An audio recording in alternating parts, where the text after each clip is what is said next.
Bonjour à tous et bienvenue sur InfoMotion. Aujourd'hui, je vous parle de la Toyota Corolla fraîchement restylée.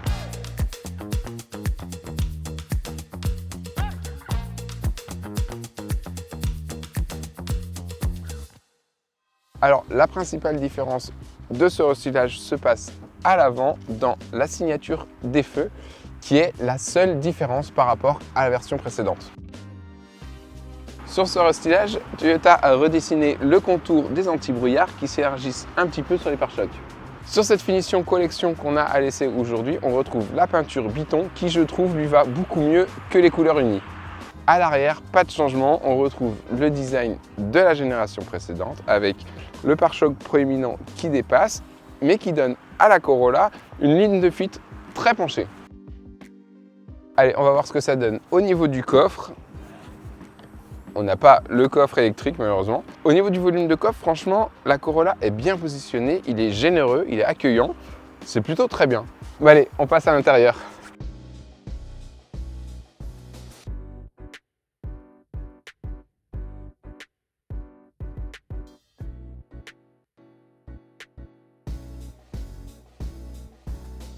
Bienvenue à bord de la Corolla. Là encore, par rapport à la génération précédente, pas grand changement.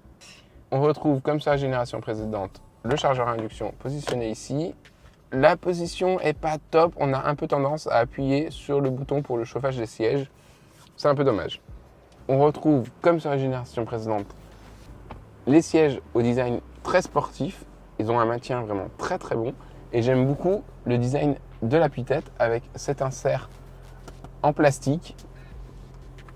C'est en plastique, c'est un peu dommage, mais l'effet laqué noir est plutôt réussi. C'est plutôt joli. La principale nouveauté à bord de la Corolla, c'est évidemment l'écran. La génération précédente était plus petite et on avait des boutons sur le côté. Maintenant, les boutons sont partis. On a un écran plus grand avec juste les réglages de volume en bas. L'interface est légèrement modernisée. Bon, c'est pas encore flagrant. Heureusement, maintenant, on a le CarPlay sans fil qui n'était pas le cas avant. C'est une évolution qui fait du bien et qui était quand même nécessaire. Sur la console centrale, on retrouve le bouton de sélection des modes de conduite et le bouton pour forcer le mode EV.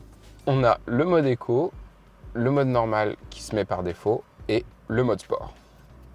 Au niveau des aides à la conduite, on a les classiques, l'aide au maintien de voie, le régulateur adaptatif et la conduite autonome de niveau 2. En option, on a un toit panoramique ouvrant qui apporte énormément de luminosité, surtout à l'arrière.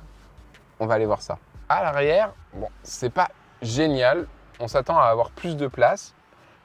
Derrière le passager, ça va. Derrière moi, qui conduit quand même un petit peu loin du volant, c'est plus limite déjà. Alors, la Corolla est quand même assez basse. Du coup, ça se ressent au niveau de la hauteur à la tête. C'est un peu juste quand même. Dans la coudoir centrale, on retrouve deux porte-gobelets. On retrouve en bas de la console centrale deux prises USB-C. Bon allez, maintenant, on va aller faire un petit tour sur la route.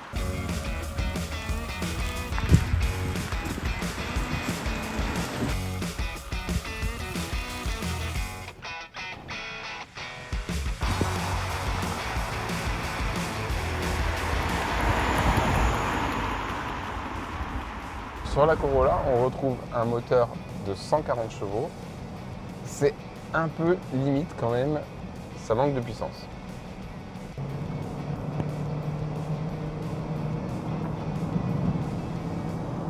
En mode normal, clairement, ça manque de reprise, c'est un peu lent.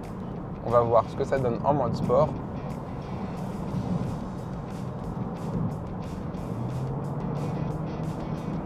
Bon, clairement, ça fait pas une énorme différence, mais c'est quand même mieux.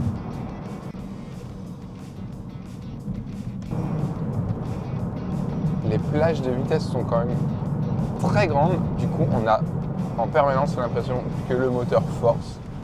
C'est assez désagréable. En plus, il y a beaucoup de bruit de roulement dans la voiture. C'est pas très bien insonorisé. Et quand le moteur force, on l'entend beaucoup. Il est très présent. À la conduite, franchement, au bout d'un moment, c'est très désagréable. Sur la Corolla, on a le mode B pour la régénération au freinage, qui franchement, ne sert pas à grand chose. Il n'est pas très efficace. Quand on relâche l'accélérateur, on a à peine une petite décélération. C'est franchement pas flagrant. C'est un peu dommage. Au niveau de la consommation, on est en moyenne à 6,7 litres, ce qui est quand même énorme pour un véhicule hybride moderne. Après, à nuancer parce que je ne l'ai pas eu longtemps la voiture, du coup j'ai fait beaucoup de villes. Donc bon, c'est quand même à nuancer, mais la consommation est élevée. Affichée à partir de 31 750 € et allant jusqu'à 40 000 € pour la version d'essai, la Corolla est plutôt bien positionnée. J'espère que cette petite vidéo consacrée à la Corolla vous aura plu. Moi je vous dis à très vite pour de nouvelles vidéos.